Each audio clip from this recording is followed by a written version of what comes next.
Hello, wonderful story lovers, and welcome back to our channel. Today we have a truly special tale about a little turtle with a great big heart and an even bigger will to win. It's the story of Tina the turtle, and it teaches us a very important lesson, that sometimes, the slowest and steadiest among us can achieve the most amazing things. Are you ready? Let's dive right in. In a sunny, green meadow filled with whispering grasses and colorful wildflowers, lived all sorts of wonderful creatures. There were busy bees buzzing from flower to flower, cheerful crickets chirping their happy songs, and fluffy sheep grazing peacefully on the hills. Among them lived a turtle named Tina. Tina was known throughout the meadow for being kind, patient, and, well, a little slow. She moved at her own pace, her shell a beautiful mosaic of greens and browns, carrying her home wherever she went. She loved to watch the clouds drift by and smell the sweet scent of clover in the air. She never rushed because she believed in enjoying every single moment.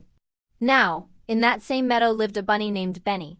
Benny was the complete opposite of Tina. He was fast, zippy, and always in a hurry. He could dash from one end of the meadow to the other in the blink of an eye. Benny was very proud of his speed.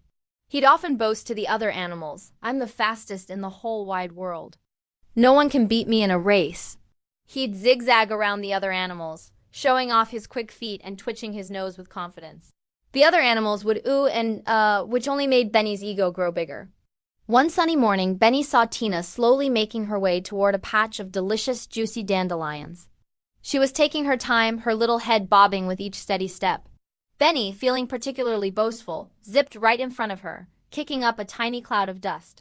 Well, well, well, he chuckled, looking down at Tina. If it isn't Tina the slowpoke! At that speed, you'll be lucky to reach those dandelions by next week. Tina simply blinked her calm, wise eyes. She wasn't bothered by Benny's teasing. "Hello, Benny," she said in her gentle voice. "There's no need to rush. The dandelions will still be there."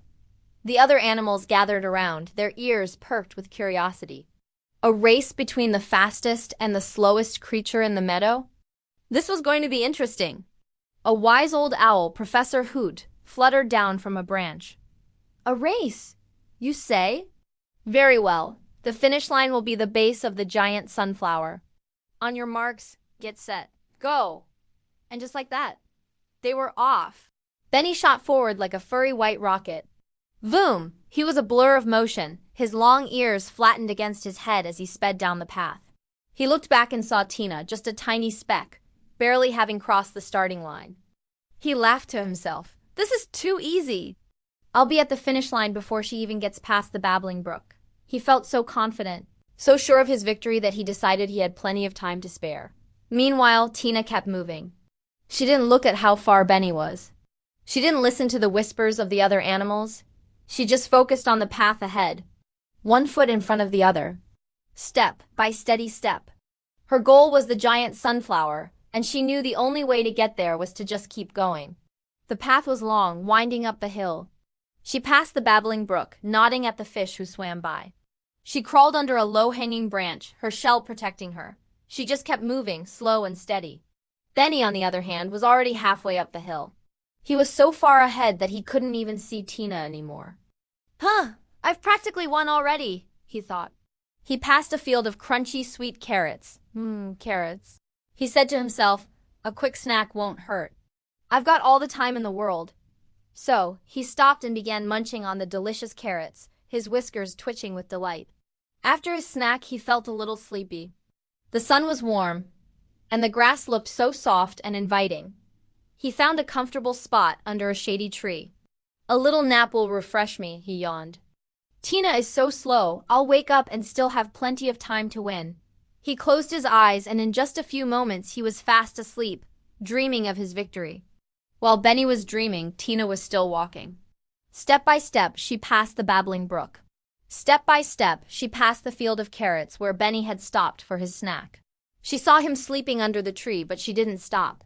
She didn't wake him or gloat. She just kept her eyes on her goal, the giant sunflower on top of Sunny Hill. The sun was high in the sky now, and the path was getting steeper. It was hard work, but Tina didn't give up. She remembered her own motto, slow and steady. Her legs were getting tired, but her spirit was strong.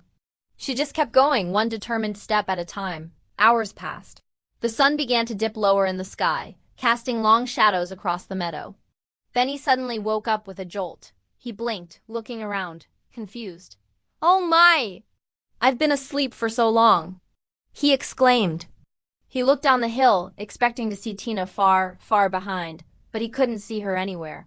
He looked up the hill, towards the finish line, and then he saw it. A tiny moving shape, very, very close to the giant sunflower. It was Tina! Panic set in. "Oh no!" Benny cried. He leaped to his feet and began to run as fast as he could. He zipped and zoomed, faster than he had ever run before. The wind whistled past his ears. "I can still make it! I can still win!" he panted. He could see Tina just a few feet away from the sunflower now. He pushed himself harder, his heart pounding in his chest, but it was too late. Just as Benny was about to reach the top, Tina took her final, steady step and gently touched her nose to the stem of the giant sunflower. She had made it. She had won. Then he skidded to a stop, out of breath and completely shocked. All the other animals who had gathered at the finish line began to cheer. Not for the fast bunny, but for the persistent turtle. "Hooray for Tina! Hooray!" they shouted. Tina turned to the exhausted and defeated Benny and gave him a kind smile. Benny looked down at his paws, his ears drooping. He felt embarrassed and ashamed of his boasting. I don't understand," he stammered. "I'm so much faster than you. How did you win?" Tina looked at him with her wise, gentle eyes. "You are very fast, Benny," she said softly. "But a race isn't just about being fast. It's about not giving up. I just kept going slow and steady, and I never stopped." From that day on, Benny the bunny was a changed rabbit. He learned that being fast wasn't everything. He learned that confidence is good, but overconfidence can make you lose your way. And most importantly, he learned to respect Tina and her slow, steady persistence. He never teased her again. In fact, they became the best of friends, and Benny learned to enjoy the meadow at a slower pace sometimes, just like Tina. And so, the story of Tina the turtle reminds all of us that it doesn't matter if you re the fastest or the strongest. What truly matters is that you try your best, you keep going, and you never, ever give up. Because as Tina showed everyone in the meadow, sometimes slow and steady really does win the race. Thank you so much for listening to our story today. I hope you enjoyed it as much as I did. Remember to be like Tina, keep working toward your goals, no matter how far away they seem. If you love this story, don't forget to hit that like button. Subscribe to our channel and ring the bell so you won't miss our next adventure. Until next time, keep dreaming and keep believing. Bye for now!